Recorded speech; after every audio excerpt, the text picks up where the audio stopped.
tells us that the if-then is the main operator, okay? If-then is a conditional, so hook. Whatever follows if is the antecedent unless and only if, so this is the antecedent, so it goes in front, and it's just the G, so I'll just write G, or I could write parentheses G, okay? Then, okay, we need to keep all this together. All this needs to be kept together as a unit, so I put up parentheses. Now, it's not so necessary right now, but I'm going to do it anyway. Either. When I hear the word either, I'm like, oh, we're starting an or. Does everybody understand that? So I'm going to put parentheses up to say, this is the beginning of an or. And I'm going to keep my or together as an or. But I know that ors have disjuncts, and the disjuncts can be simple or complex. Does everybody understand that? So this is starting the consequent. This is starting the or. This is for starting the first disjunct. So until I get to the or, all of this is first disjunct. There's or, so end the first disjunct. Or, start the second disjunct. F, end the second disjunct. End the or, end the consequent. Okay? So, if I were writing code to take ordinary English and put it into symbolic notation, this is what my code would shoot out first, right? Because I'm just going to have it follow the rules of how to keep things together properly. Then I'd have a second pass that, if I wanted to look nice, would eliminate unnecessary parentheses. And we could reduce it to this. Right? But I put all those parentheses in there because in theory I could have had longer expressions and I would have needed parentheses to keep them together. Does everybody understand that? So I'm just doing mechanically left to right. I'm not trying to read the whole thing and internalize it because then I'm apt to make a mistake. Okay, that was 8. 9. Eric wants an English foxhound is a necessary condition for Frank. Okay, well this one is easy. Is a necessary condition for is a horseshoe. And now we have to decide what's the antecedent and what's the consequent. When it's a necessary condition, it's what? Necessary to switch the order. So the F comes first and the E goes there. Okay. 10. Al likes Airedales if and only if and only if Bob likes Eagles, comma, or Darla if Frank. Let me identify the main logical operator. Comma or tells me main logical operator. So I have a disjunction. Okay? That means all this needs to be kept together as one disjunct. All this needs to be kept together as the second disjunct.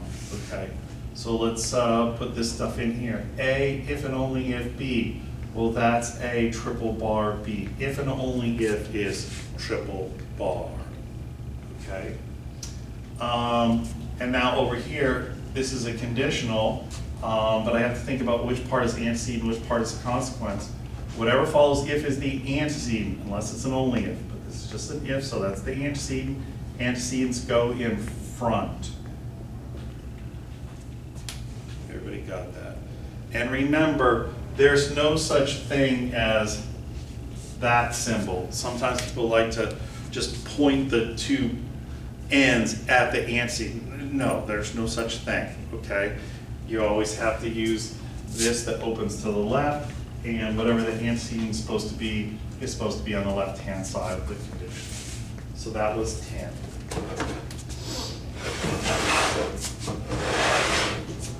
Okay.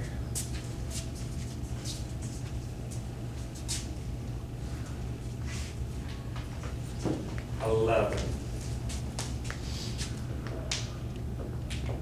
If Bob likes beagles, if Al likes Airedales, Bob likes beagles, if Al likes Airedales, comma, then Darla has a, whatchamacallit, if Eric. Okay, now, I know this is odd. If, people don't normally talk that way, right? But you could, and you're particularly used to talking like this if you're a programmer, which was, I started as an undergraduate in mathematics and computer science. So this is perfectly sensible to me. Okay. Comma then tells me that this if then is the main logical operator. Okay, whatever follows if is antecedent. So all of this is antecedent.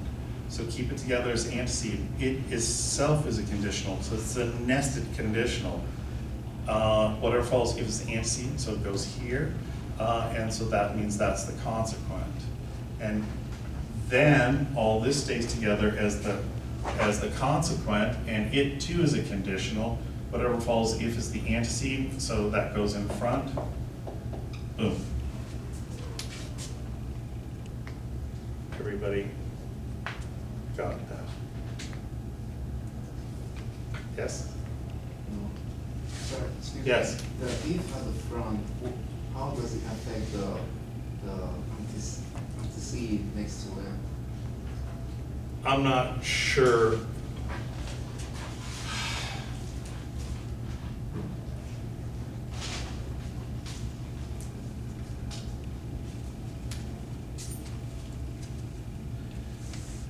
In ordinary English, I mean, doesn't this make sense to say if, and then you can say, some conditional is met, then I want you to do that, right? Well, that's like saying if. Does everybody understand that? Well, no, we don't normally talk that way, but it is perfectly sensible. Does that answer your question at all? No? No. So what is your question? How do I know that this if went to that? Is that it? I mean, like the first if, do we get rid of it and focus on the one? No. It's this. I got an if, so whatever's following it is the consequent, or is the antecedent until I get to the then. Just like when I hear either, I know I'm starting at an or, and so until I get to the or, all of that is grouped together. Does that make sense? So I see if, so I'm starting conditional and I'm starting in the antecedent. So until I hit the then, boom, all of this stays together as one thing as the antecedent, so that's why it's there.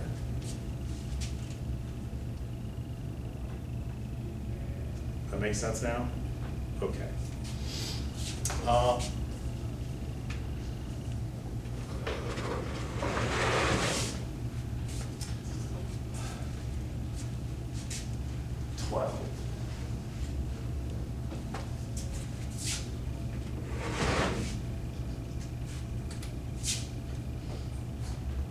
Bob likes beagles and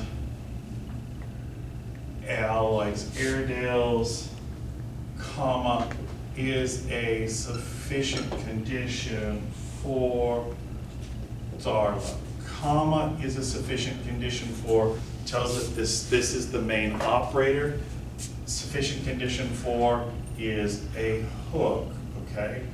So all of this is one part of the conditional, all that is the other, okay? And when it's a sufficient condition for, the order stays the same, okay? So remember, all this has to stay together, so it's B and A, and then all that needs to stay together, but there's only one thing, so D, okay?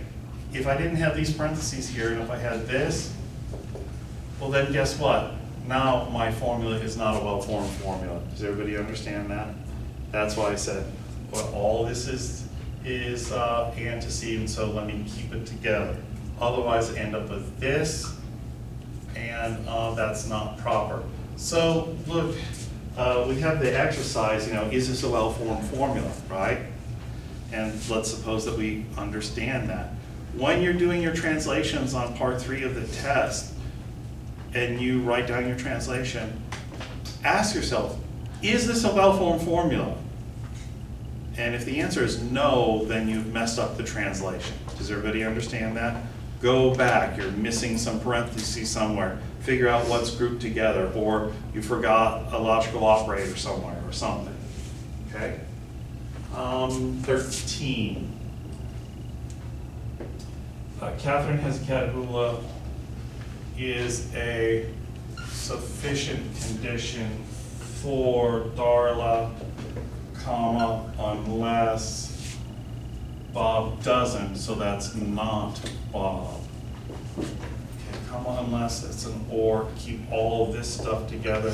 Is a sufficient condition for, that's the hook, and the order stays the same, sufficient, same. C then D, and then not B. Making sense? Okay. 14.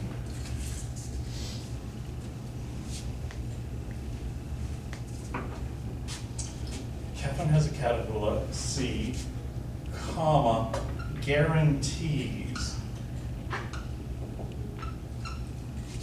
Darla unless Bob doesn't, so not B. Okay. Comma guarantees tells us that this is supposed to be the main operator, but the question is, what is this? Well, if you think about guarantees and ask yourself, does that mean if or does it mean then? It means then, so what we have is this implicit if then, okay? So it's the main operator, so this is an implicit if, so this is the antecedent, C, then all of this stuff, so this needs to be kept together, D unless not B. Okay.